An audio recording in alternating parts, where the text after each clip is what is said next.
Hello, family and friends. Today we're going to be looking at an update, and this is a really detailed update because it goes more in depth than just looking at two pictures, before and after pictures, which I like to do. Okay, across the front here in this drift, we have the red and white, which are our friends love this red and white. But the funny thing about it is these are the pansies from last fall. Okay, and they were still in when we did this install in June. Okay, a lot of times our pansies will get into the mid springs, but these happen to go into early summer. So once we pulled those out, we put in some vincas. Now, in the center of this drift and on the end, we have dianthus around this tree. As you can see how I alternated the red and white, but there was more of a drift of white with red in different spots to just break up the monotony. And around this tree we have the vincas.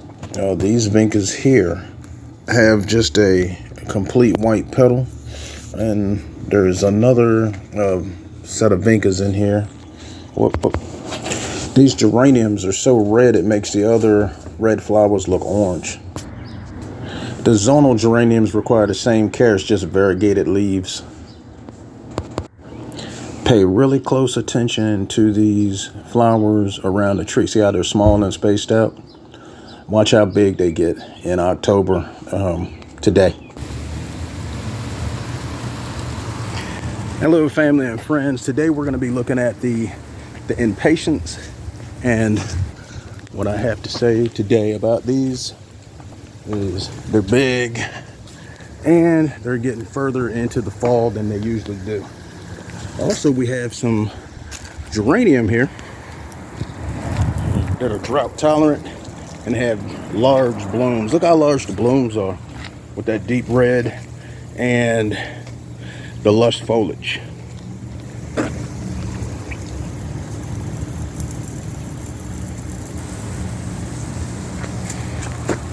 Now, we talked about in other videos about our friend that loves the red and white. Today we're going to look at how far into the fall these impatiens and vincas have gone. While we're watering, getting the grass watered to keep it hydrated through these warm spells that we've been having. Here's the impatiens and the polka dot vincas, still looking good. Near the end of October, this is like October 26th of 2020, with the big kale. This is the area that gets white when the temperatures drop.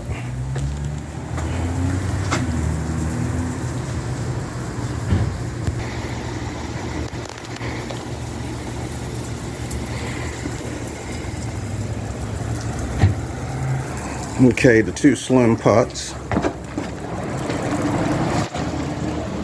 with drainage plates and on wheels. That's less contact as possible with the brick to avoid any type of rust or anything like that. Rust or contact with the brick. Look at the center of this kale. This is our ornamental kale. I'm not going to say that it's edible, but I've heard that it's pretty bitter.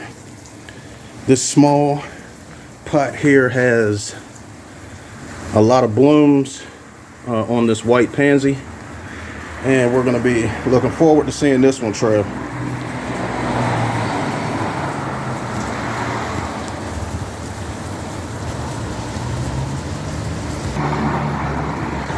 Now at the bottom of the steps we have this giant geranium.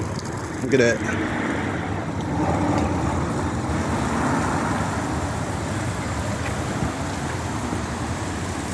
the yucca tree. And this was just a quick look at what made it through the end of, we're near the end of October. Look at the dianthus buds here. This foliage is spiky and it has a blue-green tint to it. I just got hit by the sprinkler.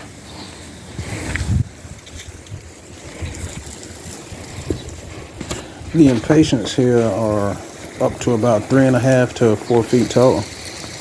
Boxwoods, nice and rounded on the top. Now, in the backyard, these have really gotten big. There's a fern here because of the shade. Okay. We have the red and white. She loves it.